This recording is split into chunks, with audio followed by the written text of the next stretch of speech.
नमस्कार. आपण नाशिक जिल्ह्यातील मतदारसंघांचा आढावा घेतोय. त्यात आजचा मतदारसंघ आहे सिन्नर विधानसभा मतदारसंघ. या मतदारसंघात 1 डझनभर उमेदवार रिंगणात असले तरी खरी लढत ही राष्ट्रवादी काँग्रेस अजित पवार गटाचे उमेदवार आणि विद्यमान आमदार माणिकराव कोकाटे व राष्ट्रवादी काँग्रेस शरद पवार गटाचे उमेदवार उदय सांगळे यांच्यात दुरंगी होणार आहे. याशिवाय महाराष्ट्र स्वराज्य पक्षाकडून शरद शिंदे, बहुजन समाज पक्षाचे किशोर जाधव, रासपचे अशोक जाधव आदींसह अपक्ष उमेदवार हे या निवडणुकीत आपले नशीब आजमावत आहेत. परंतु खरी लढत ही 2 उमेदवारांमध्येच होते. आमदार माणिकराव कोकाटे हे 6व्यांदा निवडणुकीला सामोरे जात आहे. माणिकराव कोकाटे यांनी 1999-2004 मध्ये शिवसेना पक्षाच्या चिन्हावर निवडणूक लढवीत विजय मिळवला होता. 2014 मध्ये त्यांनी भाजपकडून निवडणूक लढवली होती, त्यात त्यांचा पराभव झाला होता. 2019 ची निवडणूक राष्ट्रवादी काँग्रेसकडून लढवीत त्यांनी पुन्हा विजय मिळवला होता. माणिकराव कोकाटे यांनी मंजूर करून पश्चिम वाहिनी नद्यांचे वाहून जाणारे पाणी गोदा खोऱ्यात आणणारा नदीजोड प्रकल्प, बंदिस्त पूरचारी आदींसह विकास कामांच्या मुद्द्यांवर ते निवडणुकीला सामोरे जात आहेत. तर राष्ट्रवादी शरदचंद्र पवार गटाचे उमेदवार उदय सांगळे हे पत्नी शीतल सांगळे या जिल्हा परिषद अध्यक्ष असताना त्यांनी केलेल्या विकास कामांच्या मुद्द्यांच्या आधारावर निवडणूक लढवित आहेत आणि त्या विकास कामं केल्याचा प्रचार ते या निवडणुकीत करत आहे आणि निवडून आल्यास याहून जास्त विकास कामे करील अशी आश्वासनं ते सिन्नर विधानसभा मतदारसंघातील जनतेला आपल्या प्रचारात सांगत आहेत. आता निष्ठावंतांची नाराजी या मतदारसंघातून दूर झाली, त्यामुळे तो फायदा या बाकीच्या उमेदवारांना होणार आहे. लोकसभा निवडणुकीत सांगळे तटस्थ राहिले होते. ते विधानसभा निवडणूक लढविण्यास इच्छुक होते, परंतु त्यांना ऐनवेळी राष्ट्रवादी काँग्रेस शरद पवार गटाची उमेदवारी जाहीर झाली. त्यामुळे पक्षातील निष्ठावंत कोंडाजी मामा आव्हाड, राजाराम मुरकुटे आदी जे उमेदवार होते, जे इच्छुक होते, ते नाराज झाले होते. पक्षातील ज्येष्ठ नेत्यांनी त्यांची नाराजी दूर केल्यानं ते प्रचारात उतरले. या निवडणुकीत ओबीसी विरुद्ध मराठा हा फॅक्टर दिसून येत आहे. आता या सिन्नर विधानसभा मतदारसंघात नेमके मुद्दे काय आहेत, तिथल्या समस्या काय आहेत, तिथले प्रश्न काय आहेत ते बघू. सिन्नर नायगाव सायखेडा रस्त्याची गेल्या अनेक वर्षांपासून झालेली दुर्व्यवस्था झाली आहे. या रस्त्यावरून प्रवास करताना वाहन चालकांना मोठी कसरत करावी लागते. या रस्त्याच्या दुरुस्तीकडे सातत्याने दुर्लक्ष करण्यात आल्याचा येथील नागरिकांचा आरोप आहे.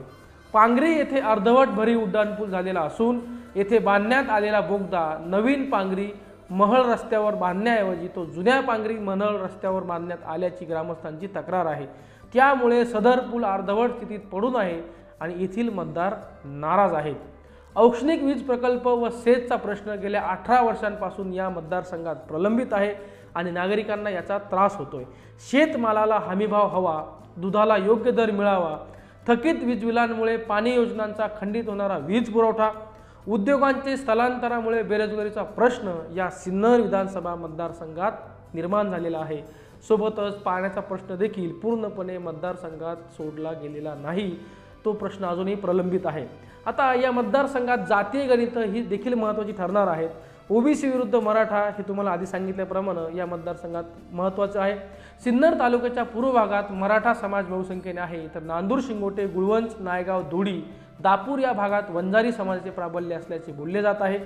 या दोन्ही समाजाच्या खालोखाल माळी, धनगर, दलित व मुस्लिम समाजाची मतेही या मतदारसंघात निर्णायक आहे.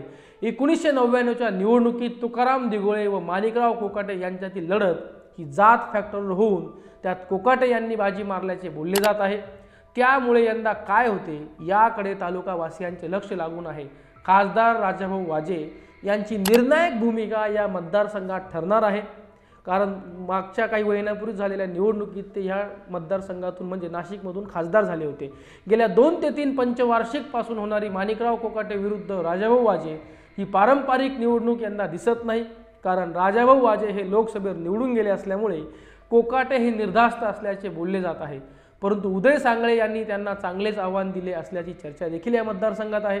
महाविकास आघाडीच्या वतीने खासदार राजाभाऊ वाजे हे उदय सांगळे यांच्या प्रचार सभांमधून दिसत असले तरी त्यांचे कार्यकर्ते म्हणजेच महिला जवळपास या मतदारसंघात 1,55,005 पुरुष, या मतदारसंघात 1,68,459 अशी एकूण 3,23,464 मात्र सांगळे यांच्याबरोबर नसल्याचे हे कार्यकर्ते चित्र आहे. खासदार राजाभाऊ वाजे यांची भूमिका या निवडणुकीत महत्त्वाची ठरणार असून ती येत्या 20 नोव्हेंबरला समजणार आहे। कारण दिंडोरी लोकसभा मतदारसंघाप्रमाणेच सिन्नर विधानसभा मतदारसंघात देखील हा आरोप झाला होता। तो आरोप म्हणजे हे जरी महायुतीत सहभागी होते राष्ट्रवादी अजित पवार गटाचे नेते, पण नरहरी झिरवळ यांनी त्यावेळेस भगरे जे उमेदवार होते भास्कर भगरे यांचं काम केलं, तर या ठिकाणी देखील माणिकराव कोकाटे यांनी राजाभाऊ वाजेंचं काम केलं आणि विधानसभेला त्यांच्याकडनं आपल्याला मदत करा असं एक प्रकारे त्यावेळेस त्यांचं डील झालं, असे आरोप अशा अंतर्गत बातम्या आहेत। आणि सिन्नर या विधानसभा क्षेत्रातून राजाभाऊ वाजे यांना जवळपास लोकसभेला 1.25 लाख मतांचं लीड मिळालं होतं। त्यामुळे आता राजाभाऊ वाजे हे उदय सांगळे यांचा प्रचार जरी करत असले तरी अंतर्गत ते माणिकराव कोकाटे यांना मदत करतात की आपले पक्षनिष्ठा ठेवून आपली युती आणि आपल्या महाविकास आघाडीची निष्ठा ठेवून ते महाविकास आघाडीच्या उमेदवाराला मदत करतात, हे आपल्याला निकाल लागल्यानंतर समजेल।